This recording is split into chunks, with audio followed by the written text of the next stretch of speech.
Hey, life groups, welcome to this week as we get back into our Gospel of John study. First, I want to say thank you to all the veterans as we celebrate Veterans Day this week. We're thankful for your service to our country and the freedom we have to gather and worship and to have things like this life group where we dig into the Bible and encourage one another. I want to update you on the Hope Movement, this major branch of who we are as a church to locally bring and demonstrate the love of Jesus that begins with bringing hope. This month alone, we are hosting a life screening. We're also hosting a blood drive, and we have the toy drive going on. The boxes in the lobby are starting to fill up as you all are donating toys. It's so wonderful to see that. Parents will be coming through when the toy drive event actually happens at the beginning of December, and hundreds of kids are going to get toys this Christmas because of your generosity. You are bringing hope and showing the love of Jesus locally as we reach and restore one more. All right, let's recap the message from this week. We were in John chapter 2, verses 1 through 12, getting back into our study of the Gospel of John. And we saw Jesus do his first miracle. He was at a wedding in Cana, which is in northern Israel and Galilee. And they ran out of wine at this wedding. And so Jesus turned water into wine. He provided for the feast. And what he did is he saved the groom's family from experiencing a lot of shame.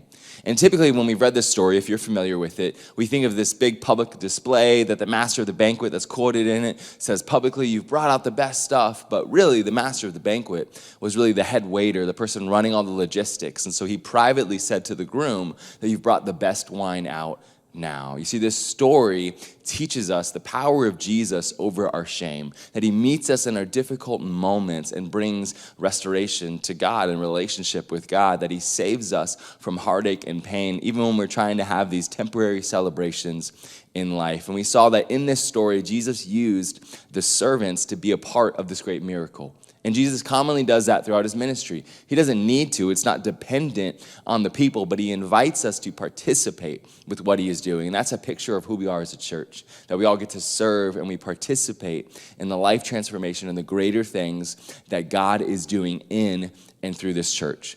And so after we walked through that story, we said, what would Jesus preach on this? Because this was a miracle done kind of in private, just for the servants and the disciples to know, not publicly. And so Jesus didn't preach after it like he normally did. What would Jesus say about this? Well, Jesus would say that the best is yet to come.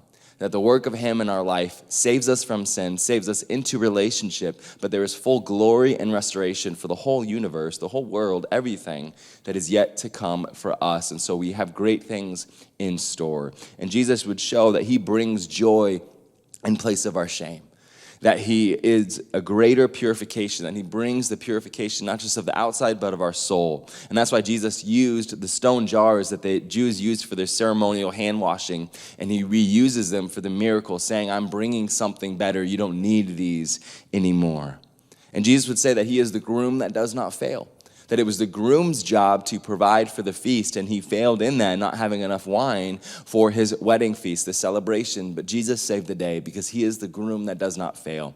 And the church is called the bride of Christ, meaning Christ is the groom that protects and provides and leads us as his church. And the conclusion of it would be this, that greater wine is yet to come. And we drew a parallel when you look through the whole lens of Scripture and you see Moses, the first plague that he did in Egypt was turning water into blood. Jesus' first miracle here is turning water into wine. And then Jesus, right before he died, he took the wine and said this is his blood that he's poured out for us. There's a thread throughout Scripture of God doing transformation of liquids, of tangible things, to show the transformation that he brings of our soul. And so as we took communion on Sunday, we reflected on that, and I encourage you to still reflect on that truth of bringing your shame to Jesus, bringing the thing that you've been hiding, the empty cup that you've been trying to get filled in some way from our culture, bring it to Jesus and ask him not just to refill what's empty, but to transform what's broken. Because that's what Jesus does. He transforms our shame into joy by revealing his glory in our emptiness. And just like the great wine that was brought out later, God's redemptive work is still unfolding in your life because with Jesus, the best is yet to come. And here's a bit of bonus content, something that I learned this past week as I was studying this passage, that in the ancient world, it was actually pretty common that magician-type figures, different voodoo or witchcraft, kind of different versions of it, but in the ancient world, people would actually transform liquids, that it was kind of a trick that people would do and wasn't always water into wine, but it was just different contents, right? And how they would do this is they had these pitchers that had secret compartments in it, and so they would pour out a pitcher, and then they'd flip the button or whatever, and it would pour out the other liquid, and so it would look like they changed it in the pitcher. So that was a common thing in the ancient world, which is really interesting because what Jesus does here is he doesn't touch anything. That he uses the stone jars that were already there. He has the servants fill it with water. He has a servant grab it and take it, and then it turns into wine. And so I think that was Jesus subtly saying, hey, I'm doing something greater, and I don't even have to touch it to make it a reality. I just thought that was cool in my studies. And so I encourage you now, as you go into your discussion time, that you would encourage one another, as you maybe bring up things of shame, of emptiness in your life that you've experienced. Be an encouragement to one another as you experience the joy and the celebration of what Jesus has for you and God's greater redemptive work in your life. Love you guys. Enjoy your discussion.